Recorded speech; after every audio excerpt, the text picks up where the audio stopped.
Salam damai sejahtera bagi kita semua. Berikut ini garis besar pelajaran Sekolah Sabat, pelajaran yang ketiga dengan judul Pertentangan.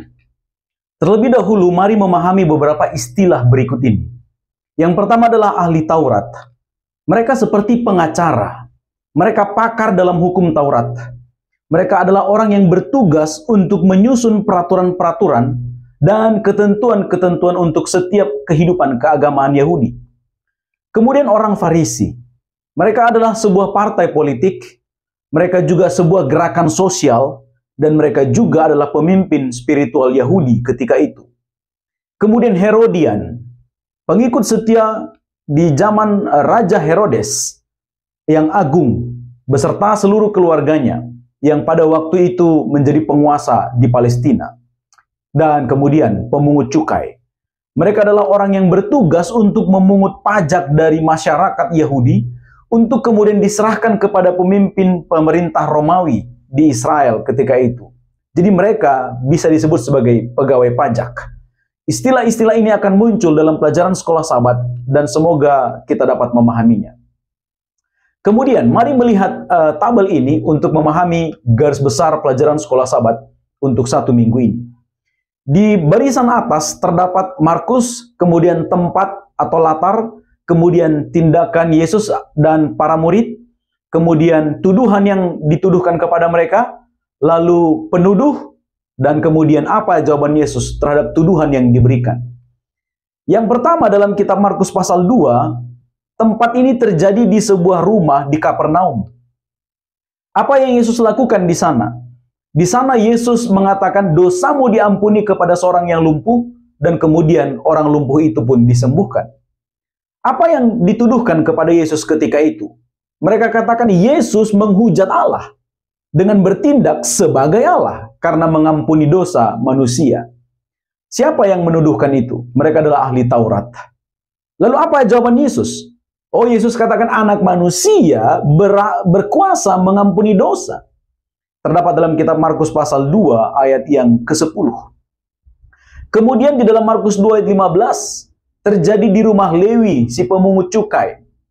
Yang Yesus lakukan adalah Yesus makan bersama dengan para pemungut cukai dan orang-orang berdosa. Demikian juga dengan murid-murid Yesus. Lalu tuduhan yang dituduhkan kepada Yesus adalah Yesus makan dengan orang-orang yang berdosa dan para pemungut cukai. Dan itu selayaknya tidak boleh dilakukan. Siapa yang menuduhkan hal itu? Mereka adalah ahli Taurat dan orang Farisi. Lalu apa jawaban Yesus? Yesus katakan kalau memang mereka adalah orang sakit, memang mereka butuh tabib. Dan saya tabib agung. Kalau mereka memang orang berdosa, ya memang untuk orang berdosalah aku datang, kata Yesus. Kemudian dalam Markus pasal 2 ayat 23, terjadi di ladang gandum. Pada waktu itu, murid-murid Yesus memetik gandum pada hari Sabat, sementara mereka melintas ladang gandum ini. Kemudian tuduhannya mengatakan, mereka melanggar Sabat atau melanggar kesucian Sabat, karena menurut tradisi Yahudi ada sekitar 39 aturan yang tidak boleh dilakukan pada hari Sabat. Dan salah satunya adalah memetik gandum pada hari Sabat. Siapa yang menuduhkan hal itu? Mereka adalah orang-orang Farisi. Lalu apa jawaban Yesus? Yesus katakan hari Sabat diadakan untuk manusia. Dan anak manusia adalah Tuhan atas hari Sabat dalam Markus pasal 2 ayat 27. Kemudian di dalam Markus pasal 3 ayat 1. Terjadi di rumah ibadat.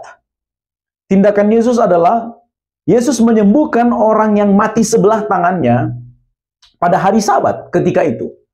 Dan tuduhan yang diterima Yesus adalah Yesus melanggar Sabat dengan menyembuhkan orang sakit pada hari Sabat. Dan itu melanggar kesucian Sabat. Siapa yang menuduhkan itu? Orang Farisi dan juga orang-orang Herodian. Lalu apa jawaban Yesus? Yesus katakan, mana yang boleh diperbuat pada hari Sabat? Apakah berbuat baik atau berbuat jahat? Atau apakah menyelamatkan orang atau membinasakan orang? Lalu kemudian Markus pasal 3 ayat 7 dan 20. Terjadi di sekitar danau dan juga di sebuah rumah yang lain. Tidak disebutkan rumah siapa.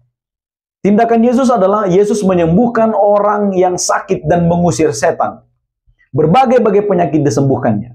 Lalu tuduhan yang diterima oleh Yesus adalah Yesus menyembuhkan dan juga mengusir setan dengan kuasa setan. Dan yang menuduhkan itu adalah ahli Taurat.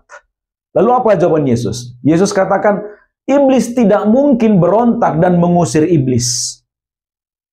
Yesus yang dapat melakukan itu, kuasa Tuhan yang dapat melakukan itu. Yesus dapat mengikat iblis, mengusirnya, dan kemudian menguasai rumah katanya. Dan Yesus yang melakukan itu semua. Pertanyaannya, mengapa hal-hal ini terjadi? Mengapa pertentangan-pertentangan ini muncul? Mengapa tampaknya Yesus seringkali berbeda pendapat dengan para ahli Taurat, dengan orang Farisi, dan orang-orang Herodian?